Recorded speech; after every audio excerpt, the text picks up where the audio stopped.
Halo, perkenalkan saya Yona Jenanda dari Universitas Pelita Harapan. Di sini saya akan menjelaskan sedikit tentang sistem limfatik.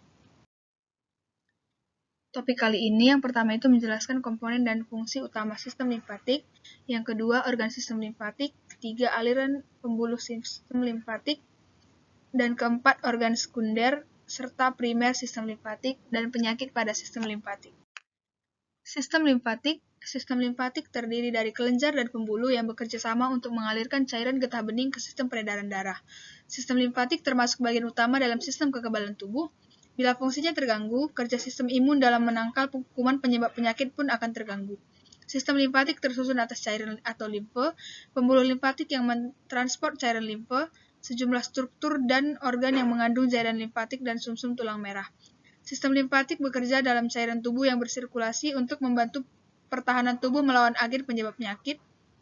Kebanyakan komponen plasma darah tersaring dalam dinding kapiler darah menuju cairan interstisial masuk ke pembuluh limfe atau cairan limfe. Perbedaan utama cairan interstisial dengan limfe adalah lokasi cairan interstisial berada di antara sel dan limfe berlokasi dalam pembuluh limfatik dan jaringan limfatik. Jaringan limfatik adalah suatu jaringan ikatan retikular yang tersusun khusus mengandung banyak limfosit. Organ sistem limfatik yang pertama getah bening. Getah bening atau cairan limfatik adalah cairan ekstra yang mengalir dari sel dan jaringan namun tidak terserap kembali ke dalam kapiler.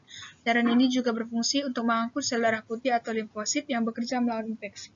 Yang kedua, kelenjar getah bening atau lymph nodes adalah kelenjar yang memantau dan membersihkan getah bening saat menyaringnya. Kelenjar ini menyaring sel-sel rusak serta sel kanker. Beberapa lokasi kelenjar getah bening adalah di area ketiak, selangkangan, dan juga leher. Kelenjar ini pun terhubung dengan area lainnya melalui pembuluh limfatik. Yang ketiga ada pembuluh limfatik. Ini adalah jaringan kapiler dan jaringan tabung terbesar yang berada di seluruh tubuh. Organ ini berperan untuk mengangkut getah bening dari jaringan. Pembuluh limfatik bekerja di bawah tekanan yang sangat rendah. Ada pula serangkaian katup untuk menjaga agar cairan tersebut tetap bergerak satu arah. Lalu yang keempat ada limfa.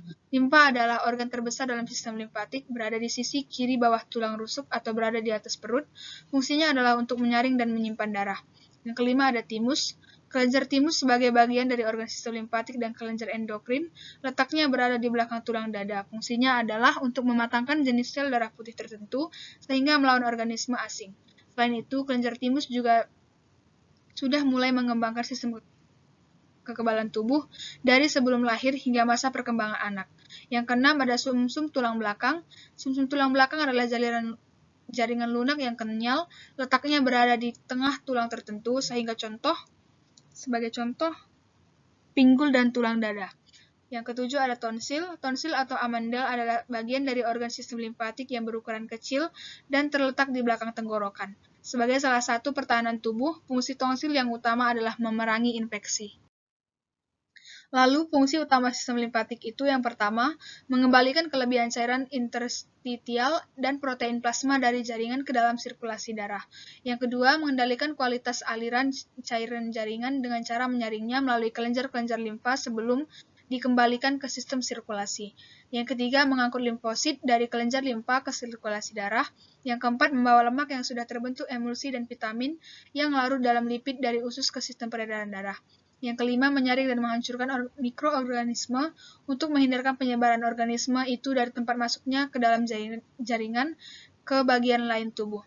Yang keenam itu menghasilkan zat antibodi untuk melindungi tubuh terhadap infeksi.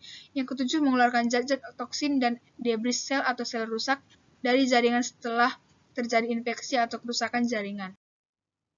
Aliran pembuluh limfe.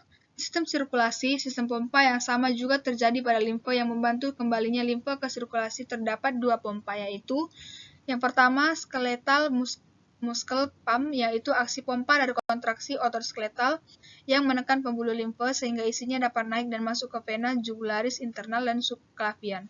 Yang kedua, respiratory pump, yaitu aliran limfe dipertahankan oleh perubahan tekanan. Aliran limfe juga dipertahankan oleh perubahan tekanan yang terjadi selama inspirasi. Aliran limfe dapat berupa abdomen, di mana tekanannya lebih tinggi dari toraks yang lebih rendah. Ketika tekanan berbalik selama ekspirasi, katup pembuluh limfe akan mencegah kembalinya aliran balik limfe. Selain itu, ketika pembuluh limfe distensi, otot polos dindingnya berkontraksi yang membantu perpindahan limfe dari satu segmen pembuluh limfe ke segmen yang selanjutnya. Lalu trunkus limpatik, trunkus lumbar mengalirkan limfe dari ekstremitas inferior, dinding dan viskera pelvis, ginjal, kelenjar adrenal, dan dinding perut. Yang selanjutnya ada trunkus intentinal, mengalirkan limfe dari lambung, usus, pankreas, lien, dan sebagian hepar. Selanjutnya ada trunkus bronchomediastinal, mengalirkan limfe dari dinding toraks, paru, dan jantung.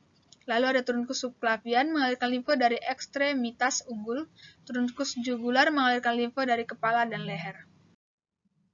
Organ sekunder limpatik itu berupa kelenjar limfa, yaitu organ berbentuk seperti kacang yang terletak di sepanjang pembuluh limfa berjumlah sekitar 600 organ. Kelenjar limfa mengandung sel limfosit B dan sel limfosit T. Kelenjar limfa yang berfungsi menyaring cairan limfa yang mengalir dalam pembuluh limfa saat cairan limfa melewati kelenjar limfa. Kelenjar limfa juga berperan sebagai tempat aktivitas limfosit T dan B.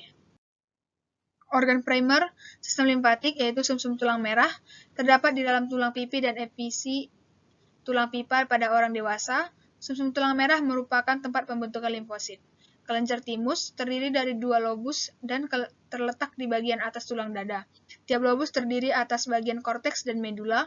Korteks tersusun atas sel-sel limfosit dan sel-sel epitel. Medula tersusun atas sel-sel epitel.